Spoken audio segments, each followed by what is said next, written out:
There comes a big win for you now. You got tested early. It didn't come early, man. It looked like you were in a little bit of trouble. Yeah. Talk about that first round and kind of what was going on. I think, over the years, just growing and paying attention to my training more, we don't want to start too fast, and I think maybe that's a little too slow. We kind of knew what he did. He stayed busy from the outside with his hand, was able to explode in, but he was a little bit quicker with the head kick than I thought. I'm interested. Was it really, as long as you've been in the game, was it really just a conversation with Dominick Cruz that convinced you to go, change your training approach? Yeah, it's funny because Dominick's kind of like a condescending, naturally smart ass, So for him to say, he looked at me I don't know, maybe 2 years ago and was like, we were talking about training at home and all this other stuff. And he was like, what about your previous fight? We was talking about that and training at home. And he was like, well, who's your coach? And I was like, well, he is. He trains my striking. I got a person train my wrestling. He was like, well, who's your head coach? I was like, he was like, exactly, who's your head coach? So I kind of, I took a couple of losses in very tough fights that, I felt I didn't have the right preparation. And I kind of took it to heart. I was like, maybe it's time to get a coach, a head coach. So wanting to win tonight, me too. It's kind of like they put you against the up-and-coming guy, right? Did you have a little chip on your shoulder, I see what they're trying to do here? Yeah, it's funny because I'm not an over-emotional guy. Me and a couple of guys, before the fight, we got into a lot of words. We were up each other's face. And when I went to him at the face-off, the weigh-ins, whatever, I said to him, you called me out, here we go. And he was like, mother, it's my time now. I'm like, whoa, buddy, whoa. I'm not trying to start a crazy war. I'm just letting you know, hey, you called me out.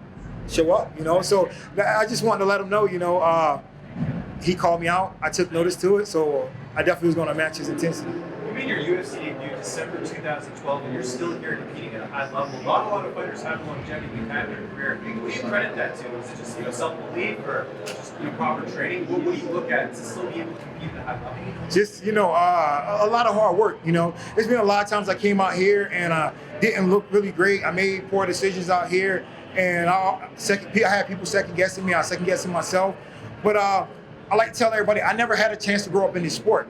I was so good early. I got signed to Strikeforce when I was 6-0. So I was 3 fights, then I fought Jacare in my 10th fight, and I've been fighting for a year and a half. And this guy's fighting for 12 years, former world champion. So I never really got time to grow up. So right now, I'm older, but I still have my speed, my quickness, and I'm actually, finally growing up a little bit. You were the betting underdog in this fight. I don't know if you knew that, but you had a lot more experience than Ian. Even the losses you had were against top guys. Do you feel like, in general, people overlooked you in this fight? Yeah, absolutely. There's a little chip on my shoulder. I don't do a lot of media and during the week, so if people send me messages, I don't read them.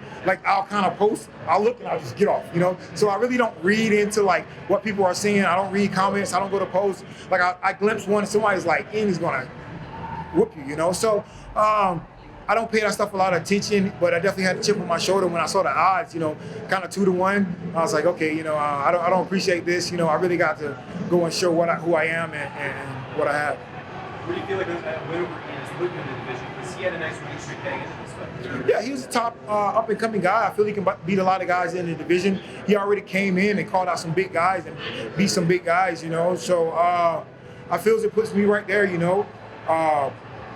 looking for a big fight right after this one. And what would a big fight look like for you? You fought a lot of the guys in the division already. Yeah, they got a lot of fights going on. They got Yoel and Costa going on. They have Candonier and Hermanson going on. So there's a lot of fights, or we can just take another fight. I'm going to get there. I'm going to get there and reach my goals, before I'm satisfied with the sport. Derek, you have proven that you're still at the top of this. You took on 2 guys, Ian Heinisch, who were ranked lower than you. Do you need a top 10 guy next to take anything less than that? Yeah, I'll take anybody, and always, we want to look for those big fights. We want to look to elevate ourselves. And funny enough, this was kind of my contract fight.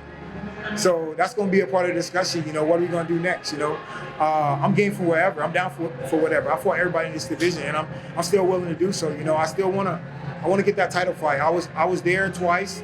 A lot of people might not know him, but I was pretty much guaranteed a title shot with a win twice, and I just didn't get the job done. I wasn't articulate enough in that fight. I made too many errors, so I want to definitely right those wrongs. You mentioned how you were just about there twice before. Sitting here now, does it feel any different than the last 2 times that we were eking towards the title shot? Yeah, I feel I still have the speed, I still have the willpower, I still have the strength and quickness. It's just all about applying myself. I can even get better, you know. I haven't peaked yet. I still feel I'm operating on about 70%. I still have a long ways to go up. So it's just now I'm going to take this time to really focus on my martial arts, focus on my striking, my jiu-jitsu. So when that next top fight comes, we'll be ready and capitalize on that moment. You talked a lot about training your physical strengths and everything between the fights, but at Media Day, you said you looked a little too into those consecutive knockouts, and that kind of played into your fight against Whitaker. So how much are you going to be working on the mental game between these two fights? Oh yeah, the mental game is strong. You know, it's weird because these last two fights I felt blank. I was trying to feel like a little jittery, a little nervous, but I felt nothing. So I was like, man, this is weird. You know, I'm never nervous, but you know, you always like, okay, it's go time. But I'm like completely like blank. You know, so I think I'm doing everything I need to do to prepare. So I'm just kind of ready for the moments.